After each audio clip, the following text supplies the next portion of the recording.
বছৰৰ প্ৰথমটো বৰষুণ জাক পাই ভালেই লাগিছে, কিন্তু গাটোহে অলপ ঠাণ্ডা ঠাণ্ডা লাগিছে আৰু তথাপিতো মামাই দিয়া পইচাখিনি নিবলৈ আহি যে পালোঁ হয়, সেইকাৰণে মনটো বহুত ফূৰ্তি লাগি আছে। বৰষুণ যে পৰিছে, বহুত ভাল কৰিছে। ইমান গছবিলাক শুকাই গোটেই মৰি গৈছে। আমাৰ লাও গছডাল যে মৰিলে জানানে, গুটি ইমান আহিছিলে। ভাবিছিলোঁ এবাৰ লাও বিকিয়ে 2 পইচা ইনকাম হ'ব, নাই লাও গছডাল মৰি থাকিলেই। যিটোৱে খৰাং ৰ'দ একদমবাৰে বহুত ভাল কৰিছে দেই বৰষুণ জাক পৰি। ঠাণ্ডা লাগিছে পাই, টমটম ভালকৈ আহি পৰে। পইচা সেই লাইন পাতোতে ইমান টাইম লাগিলে, গোটেই দিনটো লাগিলে। এই লাষ্টত যে পইচাখিনি পালোঁ আৰু আজি আৰু কালিলৈকে আহিব নালাগে, সেইটোৱে বহুত বহুত থেংক ইউ ভগৱান। পাতে বুঢ়ীমা এইখিনিলৈকে হওক, বৰষুণ পৰি আছে। মাত নিদিও মই। এই পাদে বুঢ়ী কম বস্তু নহয়। তহঁতে মোক যেনেকে ইনচাল কৰিছে মিটিঙত, মই তহঁতক পাহৰা নাই। মাত নিদিও মই। এই বেটাৰীকেইখন কি যে হ'ল, ইমান টাইমৰ পৰা ৰখি আছো, আহিব পৰা নাই। আহিবনে নাই তাক? পাদে বুঢ়ীমা, আমাৰ মানে বেটাৰী এখন আহি আছে, আপুনি তাতে চাব পাৰিব। ৰাতিও হৈছে আৰু আহক, এইখিনিলৈকে আহক, এইফালেদি যাবহি। চিট আছে বোলে, আমাৰ লগতে যাব পাৰিব আপুনি। এই কি কৰো জানো, ৰাতিও হৈছে। মই কমজোৰ হোৱা যেন নেকি? নাই নাযাওঁ মই। ইমান ৰাতি হৈ হওক, আহিব নহয়। দেশত কিবা গাড়ী অকাল পৰিছে নেকি? আহিছে সেইটোলৈকে মাতিছে, যাওঁ। এই পাদে বুঢ়ীও মাতিছো, আমাৰ লগতে যাব পাৰিলে মাতি দিয়া নাই দেখোন মানুহজনী। সেই বাদ দে, সেইজনী কম বস্তু নহয়। সেইদিনাখন বেয়া পাই আছে, গম পাইছে নে? বল ৰাতি হ'ব, সেইজনী আহিব বল। কম বস্তু নহয় আৰু সেইজনী লাগি থকা আমাৰো দেৰি হ'ব নহ'লে। ইমান বৰষুণ পৰিছে, ঠাণ্ডাই লাগিছে আৰু গজা লৈছো, গজাই দি ঘৰত চাহ খাব লাগিব গণেশ পিঠাখন।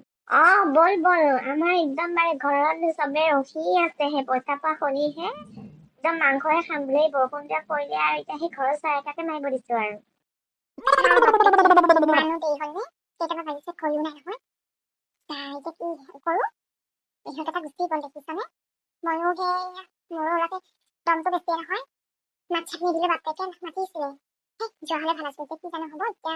কোনো বেটেৰী খাই সেই বৰষুণ যাক ডাঙৰ কৰিহে আহিছে। কৃষ্ণ কেনেকে হৈ যায় ক'ব নোৱাৰিছো আৰু দেই। ভয় লাগিছে আৰু অলপ। তাতে আৰু মামাই দিয়া পইচাখিনিও আছে নহয়, 9,000 টকাটো কেনেকে কাটি কোনোবা চুৰ আহিলে খবৰ না খায় আৰু। মাৰি চাই মোক পইচাখিনি লৈ নগলে হৈছে আৰু পাই। ভয়ে লাগিছে আৰু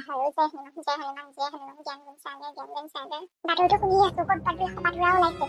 কৃষ্ণ মই আৰু কেনেকে খবৰ পাইছো। এখন বেটাৰীও অহা নাই। ভগৱান, মই কতে মই আজি বৰ ভয় লাগিছে আৰু টাইম থাকিলে এটা ডেমনিছ নাই। ৰাস্তাত কি জানো হ'ল আজি, ইমান বেছি টাইম হোৱাই আছে। বাইদেৱে বেংকত 5টা বজা বুলিহে কৈছিলে। কেনেকে ঘৰ গৈ পাৰিব, কেনেকে ঘৰ গৈ পাওঁ। এইখন গাড়ীও অহা নাই, বৰ ভয় লাগিছে। আইতা কি হৈছে আপোনাৰ? এনেকে কান্দি আছে যে ইয়াত? ক'ত হয় আপোনাৰ ঘৰ? কোনে হ'ব পাৰে হয়তো, সেইটো নকৰিবি, মই ঘৰত যাবলৈকে আছো, মোৰ একো নাই। এই আইতা ভয় কৰিছে কিয়? ভয় কৰিছে মই পুলিচ হয়, কি হৈছে আপোনাৰ? কওকচোন, মই সহায় কৰি দিম নহয়। মই একো নকৰো আপোনাক। ক'ত ঘৰ হয় আপোনাৰ? আপোনাৰ এড্ৰেছটো দিয়ক, মই আপোনাক ঘৰত পঠাই দিম।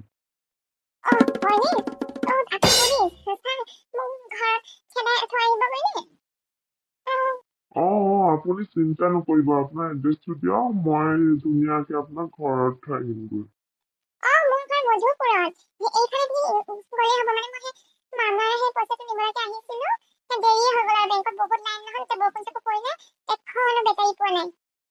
পুলিচ মানুহ ঘৰলৈকে থৈ আহিব পাৰিম। যেতিয়া মই যাওঁ সেই টোপনিহে মাৰিব পাৰিম। পুলিচ বেটাৰীত উঠি আহিছো বুলি ঘৰলৈকে। ভালকে মই ঘৰত গৈ পালেই হ'ল আৰু এতিয়া। ব'লক আইতা, মই আপোনাক থৈ আহিমগৈ ঘৰত। ব'লা বোপাই, তোমাৰ ভগৱানে মংগল কৰক। এনেকে দুখীয়াক সহায় কৰিছা।